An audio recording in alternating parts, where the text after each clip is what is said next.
ଜଗା ସହିତ ଦେଖା ହେଇକି ମନକୁ ବହୁତ ଶାନ୍ତି ମିଳିଲା। କାହିଁକିନା 3 ବର୍ଷ ପରେ ଜାଣ ମୁଁ ଜଗା ଦର୍ଶନ ପାଇଲି, ପୁରୀକି ଡୋରି ଲାଗିଲା। ତ ମନ ମୋର ପୁରା ଖୁସି।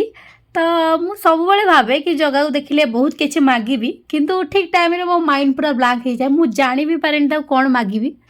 ଆକ୍ଚୁଆଲି ଏମିତି ବହୁତ ଥର ହେଇଛି। କେଜାଣି କାହିଁକି ମୁଁ ତାକୁ କିଛି ବି ମାଗିପାରିନି। କ'ଣ ପାଇଁ ଆଉ ତାକୁ ମାଗିବି? ମୁଁ ଜାଣିଛି ତା ଛଡ଼ା କେହି ବି ଦେଇପାରିବେନି ମୁଁ ତାକୁ ମାଗିଲେ। କିନ୍ତୁ କ'ଣ ତାକୁ ମାଗିବି? ସେ ତ ସବୁ ଜାଣେ ନା, ସମସ୍ତିଙ୍କ ମନ କଥା ଜାଣେ। ତ ଜଗା ପାଖରେ ମୋର ସବୁବେଳେ ଏଇଟା ପ୍ରାର୍ଥନା ରୁହେ କି ସମସ୍ତେ ଭଲ ରୁହନ୍ତୁ। ତ ସମସ୍ତଙ୍କ ଭିତରେ ଆପଣମାନେ ବି ଅଛନ୍ତି, ଠିକ୍ ଅଛି? ଭଗବାନ କରନ୍ତୁ ଯାହାର ମନରେ ଯାହା ବି କଷଣ ଅଛି, ଦୁଃଖ ଅଛି, ଯେଉଁମାନେ ଯାହା ସଫର କରୁଛନ୍ତି, ମୁଁ ତ ଜାଣିନି କାହା ଜୀବନରେ କ'ଣ ଚାଲିଛି। କିନ୍ତୁ ପ୍ରଭୁ କରନ୍ତୁ ସମସ୍ତେ ସେ ଦୁଃଖରୁ ବାହାରନ୍ତୁ, ଭଲରେ ରୁହନ୍ତୁ, ସମସ୍ତେ ବାସ୍ ଭଲରେ ରୁହନ୍ତୁ। ତ ଏବେ କୁଆଡ଼େ ଯାଉଛୁ ଆପଣମାନେ? ପାର୍ଟ 3ରେ ଜାଣିବେ।